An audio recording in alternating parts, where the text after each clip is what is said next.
This all started when my mother was visiting me in Philadelphia in 1996. And we were in bed. I only had one bed, so we were sharing a bed. She was scratching my back. It was Saturday. She was spending 10 days with me, and this was Saturday night at midnight. And she's disturbed when she hears the chimes that are ringing across the street from the synagogue. It's 12 chimes. Ding, ding, ding. And we're on the 4th floor of my walk-up apartment. So the window's open right by our bed, so we can hear it very clearly. We're about even with the tower of the synagogue. Anyway, she says, do those chimes ever wake you up or keep you from going to sleep? And I said, no, they are calming to me. They center my soul. I said, but anytime I hear a chime for so long, and these especially, when I hear these chimes, it makes me homesick for home, but I can never find where home is. It doesn't matter where I am. When I hear chimes, it makes me lonesome and homesick for home that I can't find. I even had this sensation when I lived on the farm in that house that I built and designed. It was my dream home. And I had these big pipe chimes on my carport, and whenever I'd hear the wind blow those chimes, it would just clutch my soul and like, oh, I want to go home. But I was home. I built my home. It was my dream home, and I still felt this homesickness.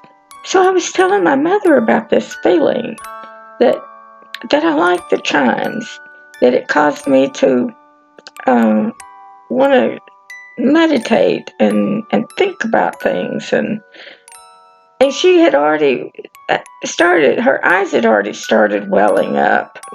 And so this made her start crying. And I didn't see my mother cry. My mother didn't cry. If she cried, it wasn't in front of me. But she started crying, and she said that it made her think of her brother, son. We called him Uncle Son, who died in the war, World War II. And that it reminded her of when she heard the man on the radio telling about when the ship came into the harbor, New York Harbor, and the whole city was just dead silent. And the little boats went out and were meeting the big ship coming in and throwing flower pebbles on the water, and it was just solemn, and the bugle was blowing in all the silence. And she said the man on the radio was talking about how it was bringing the boys home, but they were all dead. And she said she was already living in Florida. She said she wasn't living in Arkansas anymore. She had already gotten married, and that she and my dad, Bill, were living in Florida because he was in the Air Force and stationed there. But she was listening to it on the radio. And she turned to Bill and said, Bill, Son is on that ship. Son is coming home, and I can't be there. She said that her mama made her promise because she was pregnant with my sister. And her mama made her promise that she would not travel, that she would not try to come home when they brought him home. They knew he was coming home because my grandma had received a letter, and she had a choice about whether to leave him buried in Belgium or to bring him home and have him buried somewhere. And she chose to bring him home. But my mother was hearing all of this without knowing hardly anything at all. And it just, when she was telling me about it, I said, What ship are you talking about? I mean, okay, listen, I was 45 years old. She was 75, and this is the first she had ever talked about any ship bringing her brother home and how it made her feel or anything about it. So I said, "Is this when he died?" And she said, "No, no, I've already told you. He had been killed years earlier, and they buried him in Belgium in Henry Chapel Cemetery, and they brought him home later. But I'd already left. I didn't know they were going to bring him home," she said, "or I would have waited for him." And this devastated her. The chimes reminded her a son who died in the war was brought home on this ship. She heard it on the radio. She couldn't go home. She couldn't be there when he arrived. Now the plan had been he would arrive, but he would be alive, and they had some plans made. But now he was coming home and he was dead. It made it real to her. So it made me curious. There's stories all about that. She said that when the train came in to bring him home down in Fordyce, Arkansas, that the conductor started blowing that train whistle 10 miles out. Ooh, ooh, and it just sent cold chills all over. And they said that even all the men on the platform at the train station were crying, and the veterans were all waiting for the train to arrive. And each soldier that came home on that ship was accompanied home by their own individual soldier that guarded their casket and passed them on to the veterans waiting for them at each train station along the way. So this story was so fascinating to me. And I said, "Mother, you've never told me about this." And she said, "I don't like to talk about it." And so I said, "Well, tell me more." "Okay, where did he get killed?" "He got killed in Holland." "I mean, where did he get killed?" "I don't know." "Okay. When did he get killed?" "I don't know." How did he get killed?" "I don't know."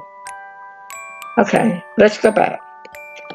Tell me everything you do know." And that's when this story and this adventure started. She said, "Well, we'll have to go back to the family picnic." And that was the last day I ever saw him. And he had to leave the picnic early to catch his bus because it was several miles walking on the dirt roads. We lived way out in the country. And so I walked him to the main highway and waited with him to catch his bus. And I found out this was in July 4th. And so they had this long walk and talked all along this way about their plans and what they were going to do and how it was going to change their lives when he came home. Because they were both single. I mean, she was 22 or 23 and he was 28. That was old in 1944 and not being married. So they were the only ones in their age groups that weren't married, and they didn't want to be married. They never met anybody they wanted to marry. So that's all part of this adventure. It started when she told me about when that ship brought her brother home. And so she said that she walked him with him to the bus. And he got on the bus. And that was the last time she ever saw him. And I said, "And that's all you know?" She said, "Well, I know when he died." And Mama got the telegram, and she said I was the only one home with her, so I had to take care of her and help get the arrangements all made. And She said, I really didn't have time to grieve then because I had to be responsible for my mama. And she said, and that was that. But we never saw him. He never came home. And she said, I met Bill, less than a year later. And that's another story, too. So this is what started all of this, including going to the Netherlands, 2019. I've been working on this book for 23 years. The visit to the Netherlands changed the story. After I got home, I got a box of letters that he had written to another sister. Changed the story. But I'm going to finish this book. And these boys, my grandsons, are helping me tell that story.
We started looking through the graves, and we kept wondering, and we kept searching, and we highlighted all the little details about each of the graves. And as we were walking, I remembered the chimes that were there, and the bells went off, and I cannot explain to you the feeling, but I've never had a moment of wow.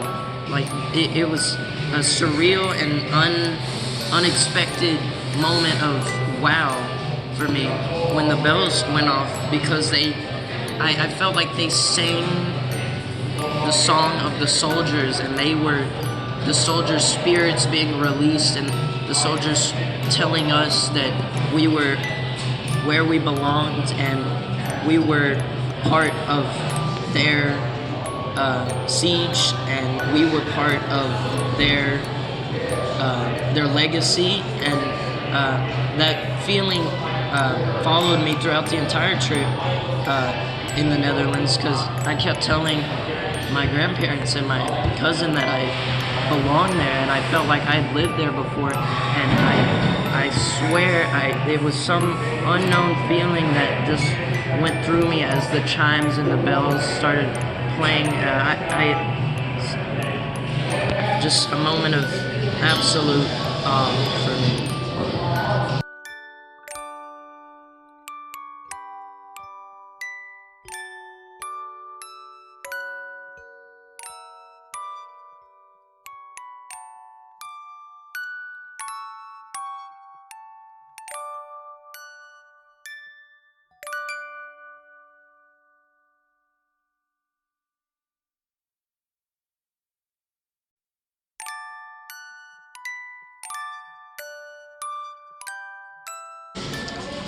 I think the youngest soldier we found there had just turned 17, like I think it was like a few weeks ago, like a few weeks before he died.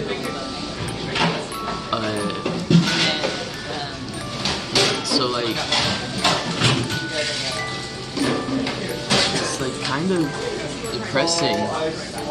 But so like me and Breck, pretty much the whole time while we were there, we weren't really talking about the actual soldiers, except for when I saw the grave that said Emil, and I like pointed it out, and then we were talking about the ages of the soldiers.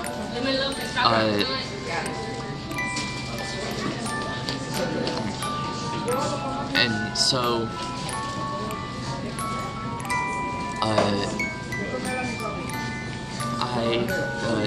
like me and Breck, we were just talking about like video games and stuff while we were actually in the cemetery. But like in the back of my mind, I was like not even the back of my mind, and like while we were doing it, I was just thinking, like, we were walking through a cemetery with a bunch of German soldiers in it. Most of them probably didn't even want to be there. And so, and then there was just like, pretty much, like, we went to 3 cemeteries, and every time we went to a cemetery, like, there would be bells that chimed.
And so,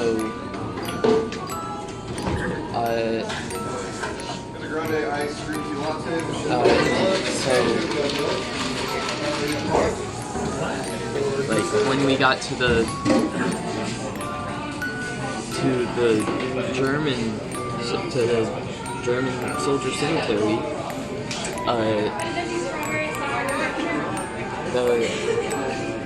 the bells were made with like a bunch of clockwork kind of machinery, so that like they would move and make a chime, but then they would stay in place. It made like this. It made this big, really beautiful song. And so then like that grabbed our attention. Like we were like looking up in it. At first I thought it used magnets, which it still might have, but then like we looked inside of it and it was just like a bunch of cogs and gears and stuff that were like holding it in place. Like that was just like that was really interesting, but like still we like the thing that was like taking up the most of my mind that we weren't talking about was like the cemetery and like and where we were and why we were there.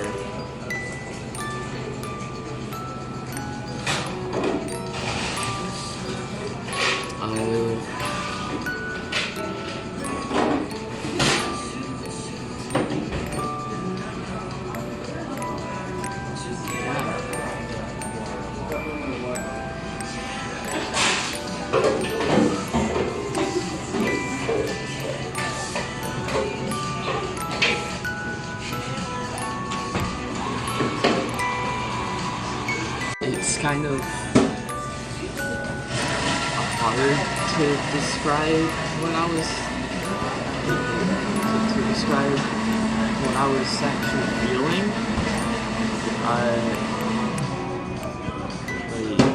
Like I said before, like while we were in the cemeteries, especially the German cemetery, it was like kind of depressing. And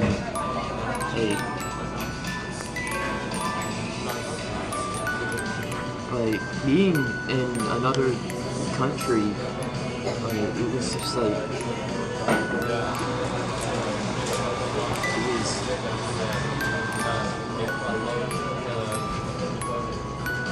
it was amazing, but like I can't really describe the emotions I was feeling while I was there.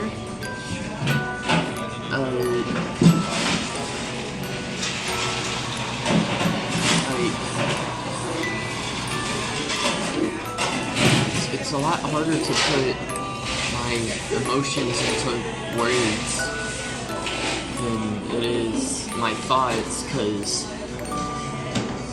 my thoughts, it's just like oftentimes your thoughts are just words that are just inside your brain, but like emotions are more whenever you're angry, your brain isn't like actually saying the word, like you don't hear the words inside your head, I am angry, or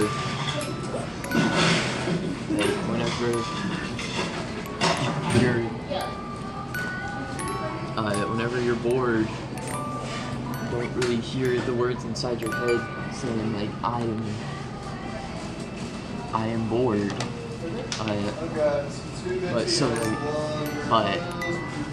But even then, like with simple emotions like that, it's a lot easier to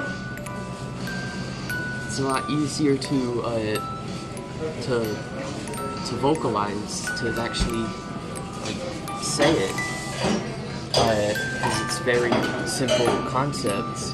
But like the emotions I was feeling was kind of like a bit too complex for me to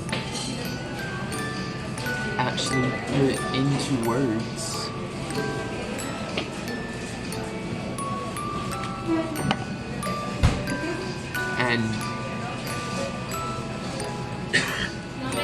I'm not that good at finding words to describe things with anyways. So, it's kind of hard to say how I was feeling while I was there.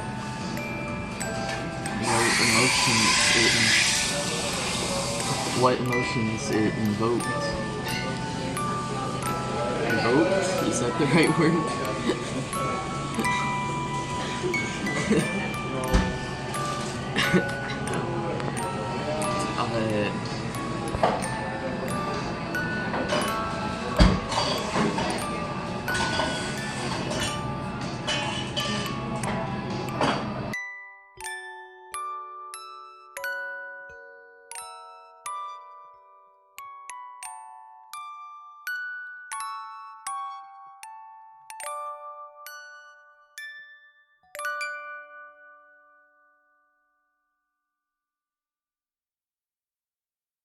Set down the flags, that was just the moment when I realized that this was really happening and we were really here and we were being brought back to 75 years ago when our uncle was here, and I felt closer to him, I felt connected to him, and I felt like we were one in that moment.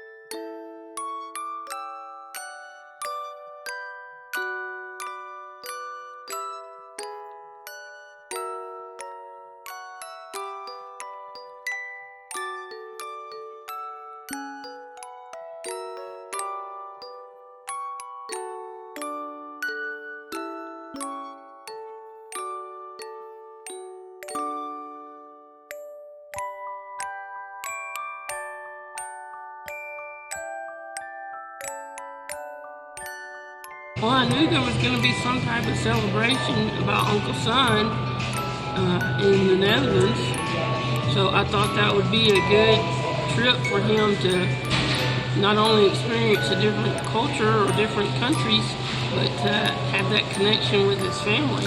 It affect him. It seems to have affected how he interacts with other people. I think he has more confidence. He's more thoughtful about how he talks to people and how he approaches new situations.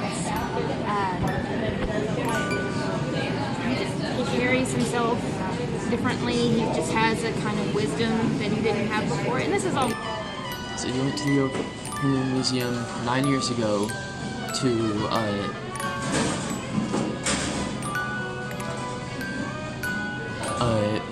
so that you could try to figure out like maybe where your uncle had died. And so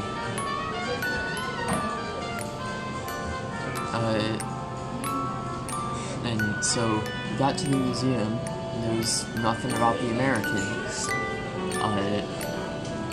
So then you went up to the museum director at the time.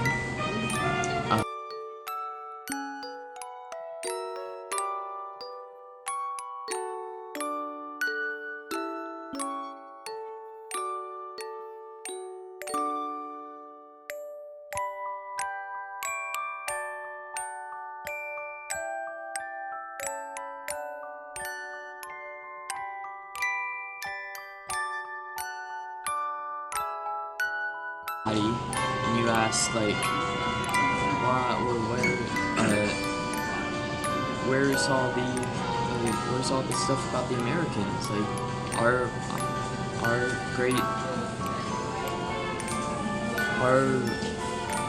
our uncle died in World War II in the Battle of Overloon. And so then they realized they messed up. So then you came back years later, there was a new...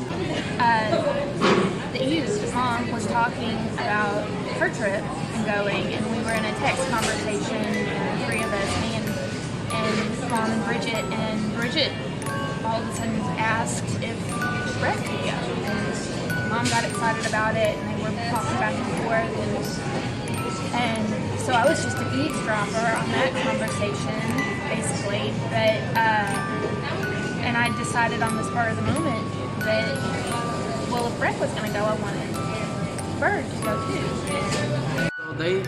So all the trucks pulled over, and we stopped, and we sat in this grass field, and Hans, one of our tour guides, handed each of us an American flag, and he told us to stick it in the ground because this is the spot or the general location that they believed that our great uncle's son had died in, and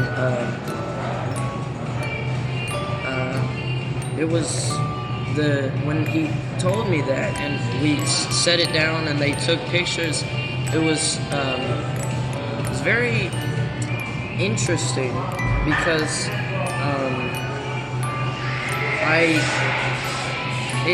it took me back to that moment where I felt like I had been a part of that war, and I felt like I'd been there before, and I somehow or another I felt like I had been with him when he died, or something like that. I felt like I could replay all the events that led up to his death, and it was very weird. As I've said about most of the things on this trip, it was much different in the Netherlands than it was on our trip in France. And I think when we went to the end of the tour and put the flags in the ground,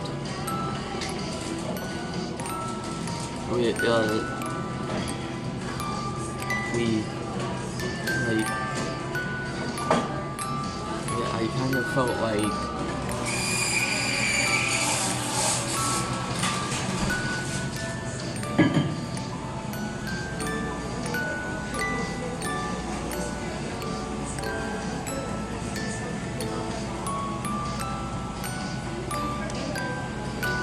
so like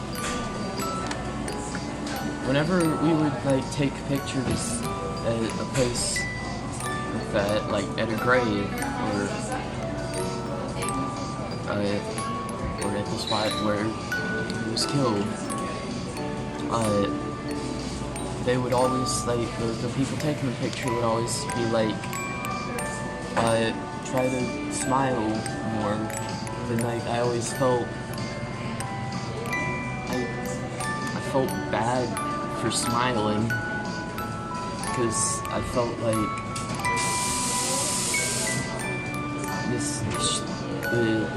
this situation shouldn't be one where you smile.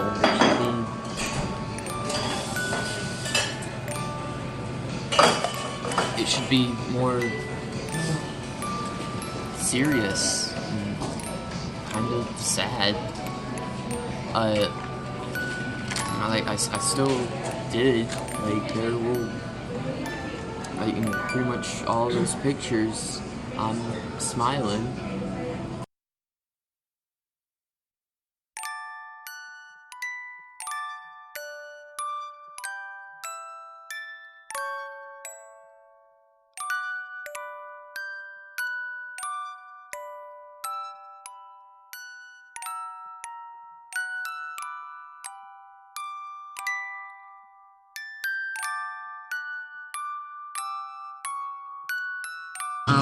While we were out there, for the most part, the only time anybody would say anything was when we would stop to debrief, and Hans would give us some of the history on what happened in that forest and the importance of our visit and why, we were there and why they were honoring Uncle Son's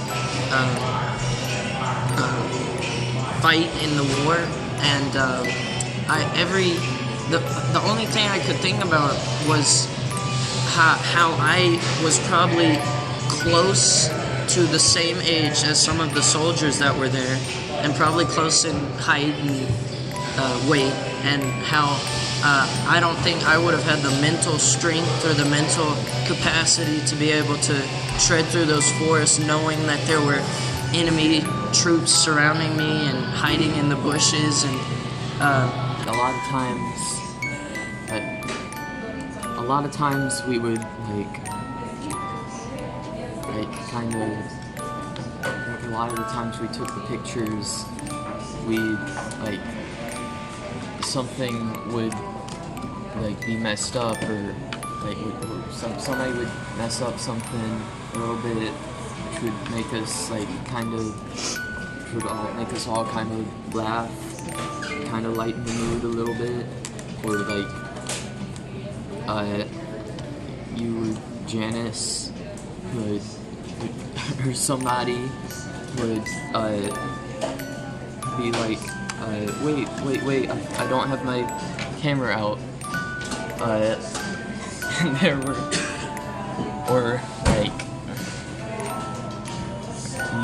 they'd be like, I want to get a picture from them doing this, or from this angle, or whatever.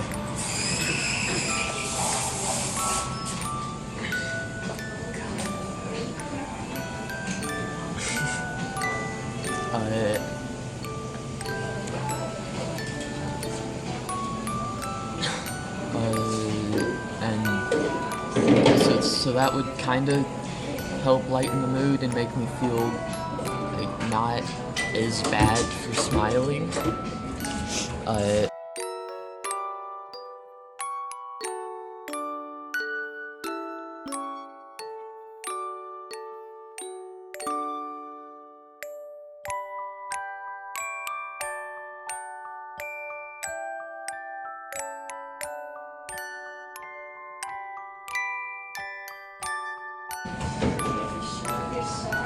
But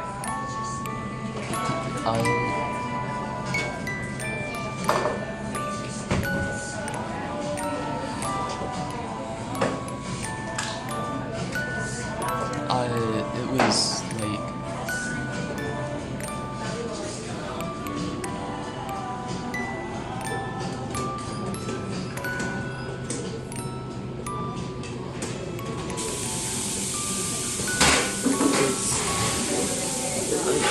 it was depressing. That's really the only good word I can kind of use to describe the parts where we were visiting the grave. We're talking about my uncle or other people dying.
I can't recall his face at that moment, but I do remember the little boy. He looked like he could have been one of the soldiers. He looked like he might have been somehow connected to Uncle's son and the 7th Armored Division. But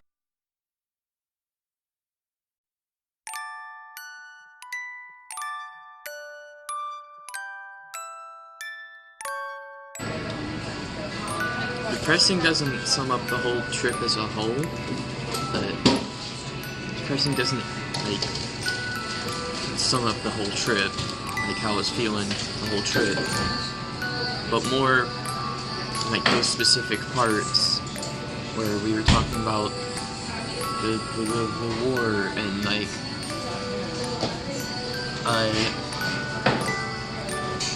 what all happens then. That it was the right time.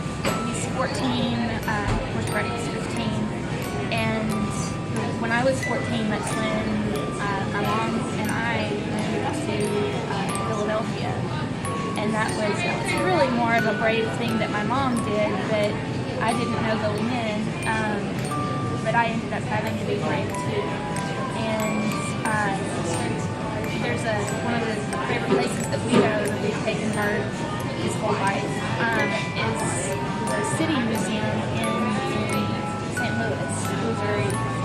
And there's a sign that they have right at the beginning of that museum, which is, if you don't know it, it's this incredible place where all these things to climb on and very industrial looking, but brightly painted and clearly oriented towards kids, but there's no safety net. There's no, it's not the kind of playground that kids are herded to the safe path that they have to go on. There's lots of ways to get lost, or lots of ways to fall down, and everything is kind of hard and concrete, and so if they fall, it's not going to be a nice soft landing.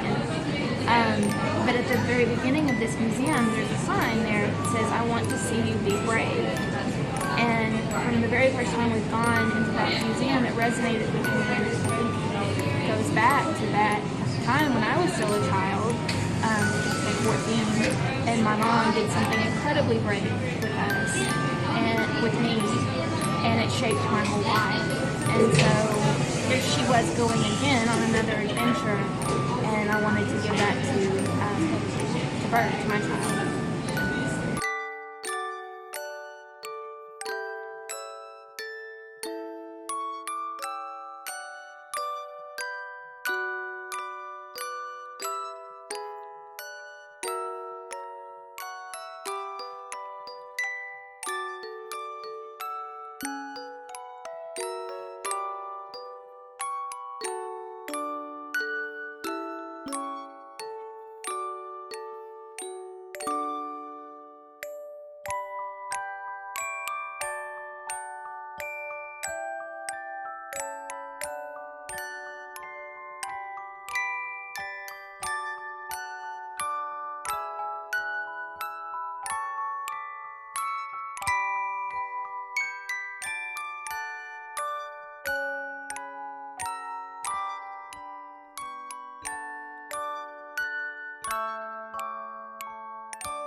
The museum director,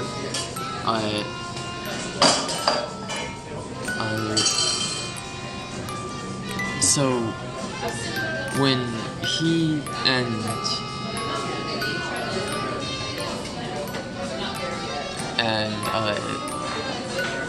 Nick were like negotiating who gets what with this stuff.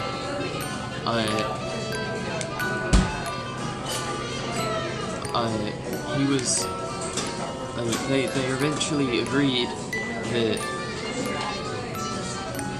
Nick would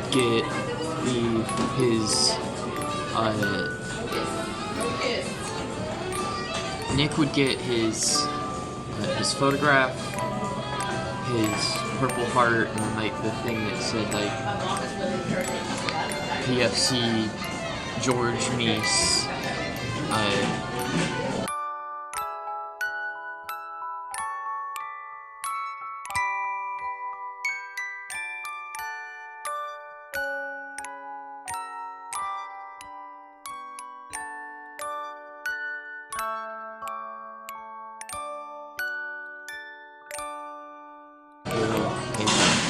And then the museum director would get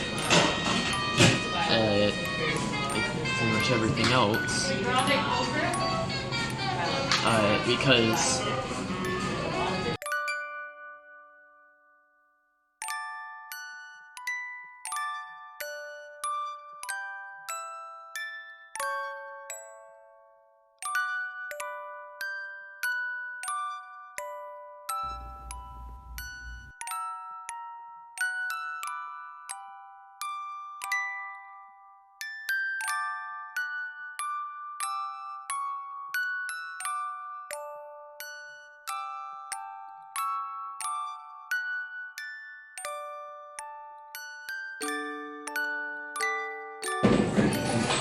museum director of the Overloon Museum he wanted the stuff that was like the stuff that like actually told that actually told his story, because that tells more about what happened and it's more educational than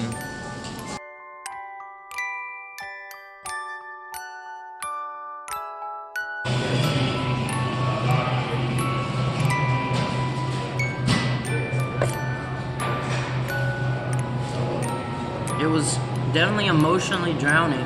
It wasn't like, it was fun, the trip, but there are things that I will remember from that trip that I don't think,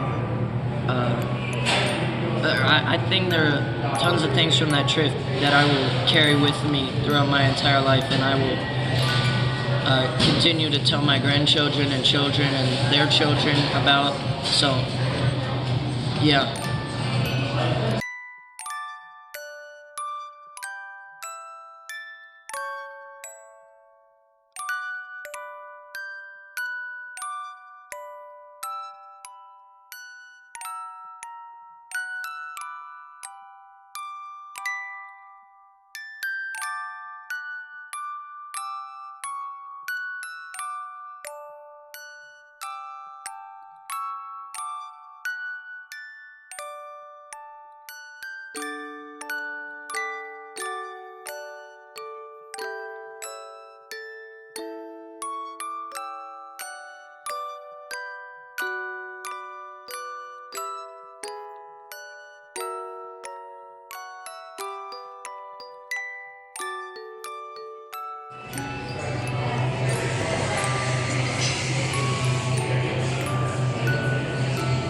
I don't know if I would give the experience an emotion, because it was for me a bunch of different feelings and thoughts and overwhelming. It all came very. It was so weird because because it's so hard for me to explain it, even though it was just a simple thing. It was just the bells ringing. It was nothing more than a song to mark the hour, but I can't. It's so hard for me to explain it, which is why I think there's something more to the whole experience than what is first seen. I don't even think I'm fully aware of what went on and what was flowing through me at that exact moment.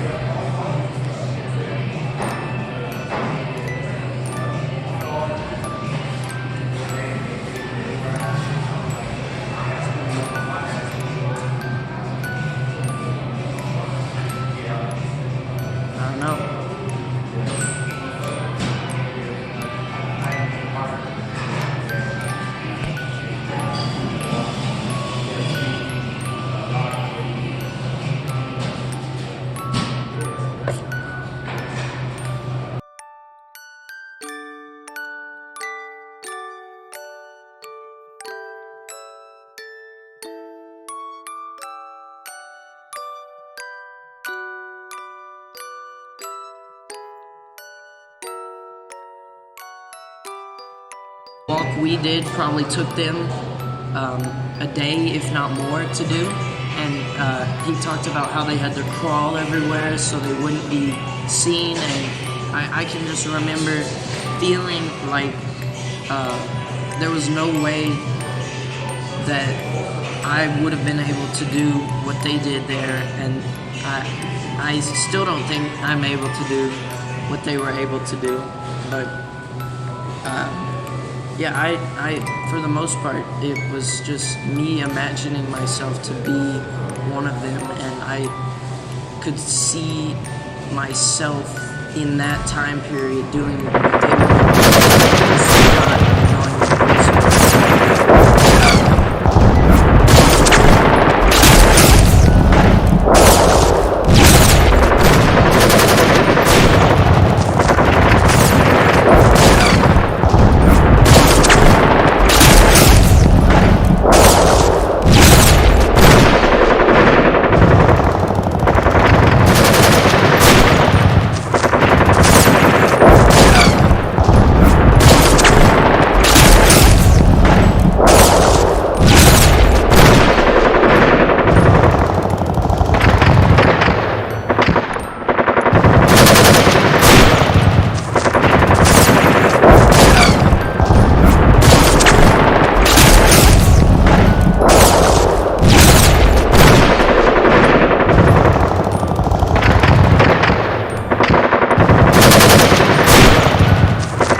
express a desire to want to travel and go to Europe. And so when you were talking about it all, and I knew that you would be doing some things related to Uncle Son's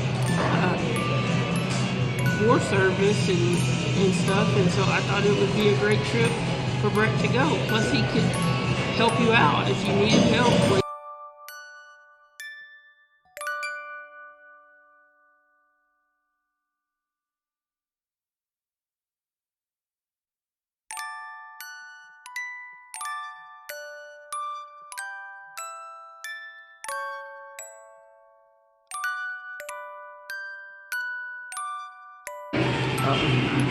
Their allies in Britain and France were being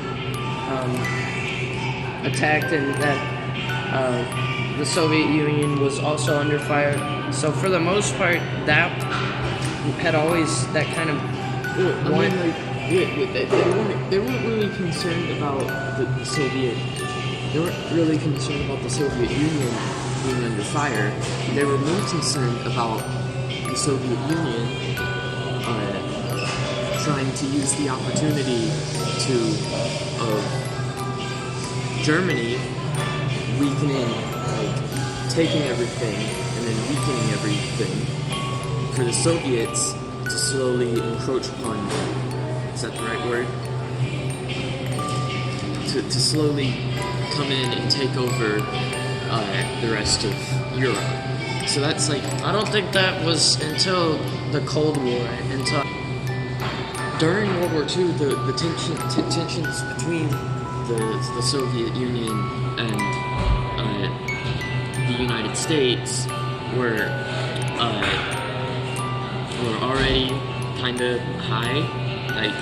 They weren't allies, and they were kind of butting heads a little bit, but they were okay, let's take out. But so during World War II, once the U.S. joined, they were okay, we'll join forces to take out the Axis powers. do you think it was a just war? No.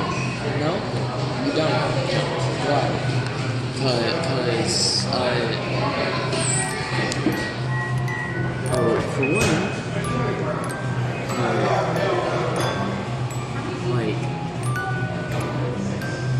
for one, Hitler never should have gained power in the first place. Okay. But he did, and so then he started taking over Europe, and so even if the Nazis had won World War II, historians believe that the most likely outcome would have been Hitler would have lost power in the first place. I believe that World War II was a just war because I felt not only was it important that America took the step of becoming a non-isolationist country, but I also think that if they had not intervened when they did, Hitler would have grown to become a force that was too strong and too unstoppable, and it would have been chaos for the rest of the world. I'm a firm believer that if the war I'm being drafted for is not a just war, then I'm not going to partake in it. But if it is a just war, it's not a choice. Well, you can be arrested or killed. Well, then I would probably be arrested because the only time I would go to war is if I felt that it was a just war and that I felt it were smart for me to enter the war for the benefit. I would go to war, but I don't know enough about how it works. But I would try to go in as someone who wasn't the front lines thing or didn't do very much fighting at all. And maybe met somebody in the medical.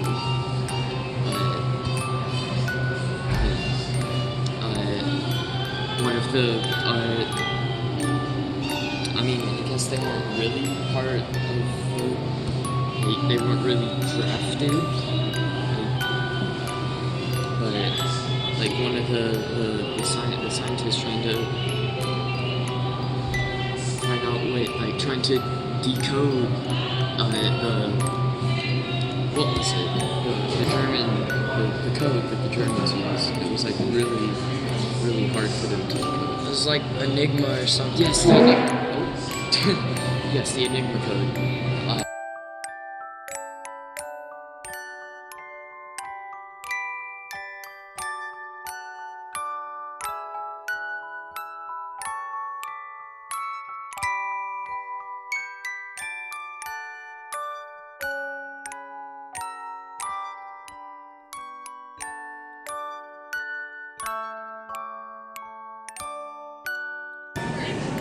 So what does he tell us happened?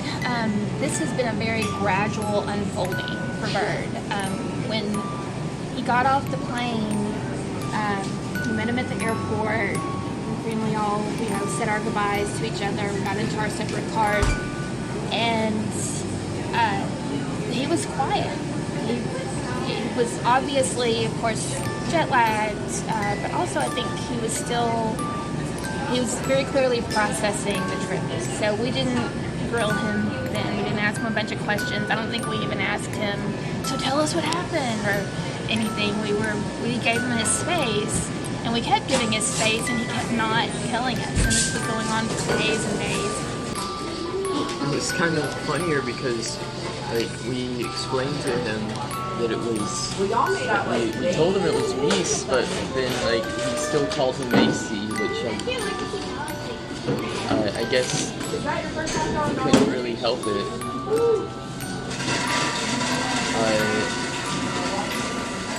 In his brain, it wasn't in his brain that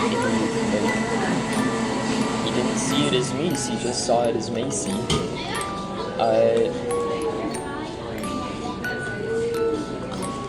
like kind of ironically, we also have a dog named Meece, spelled M-A-C-Y.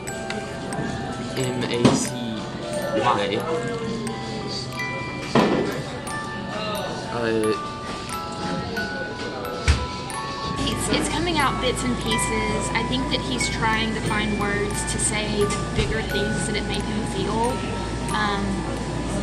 And the only language he has right now to do that is in these little anecdotes and he keeps trying to find things that are meaningful to tell us, to start to try to talk about the big picture and what it meant for him.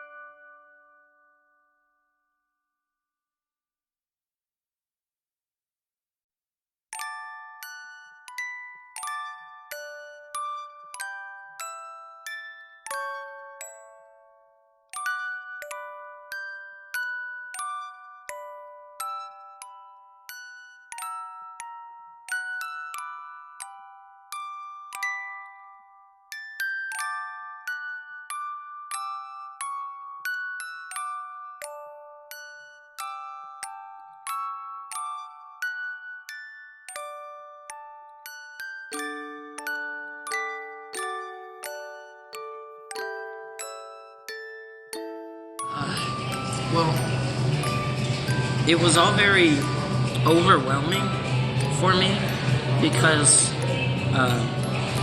it all happened so fast. We were outside of the forest, they threw on the gear, we went in, we stopped, we talked about things, and then we were gone. But it happened quickly, but it felt as though it were moving. It felt like we had been there for months, that we were covered in mud and dirt, and it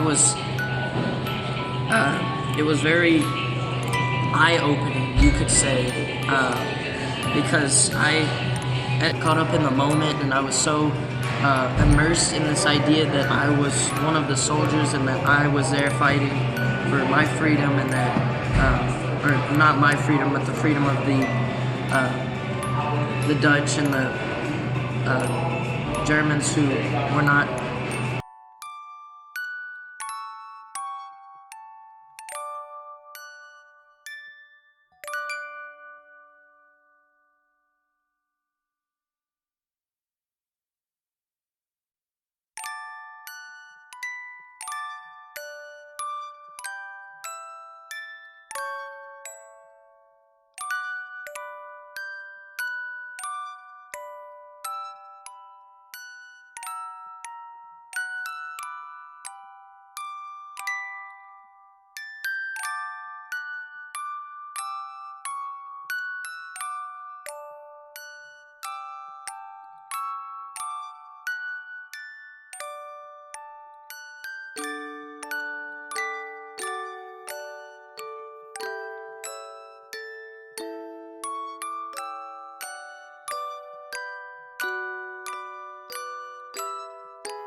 I certainly don't think any kid in America would do that.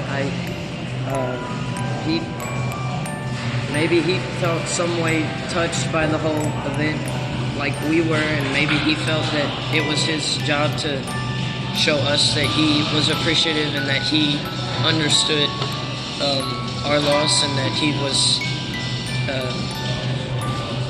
was grateful.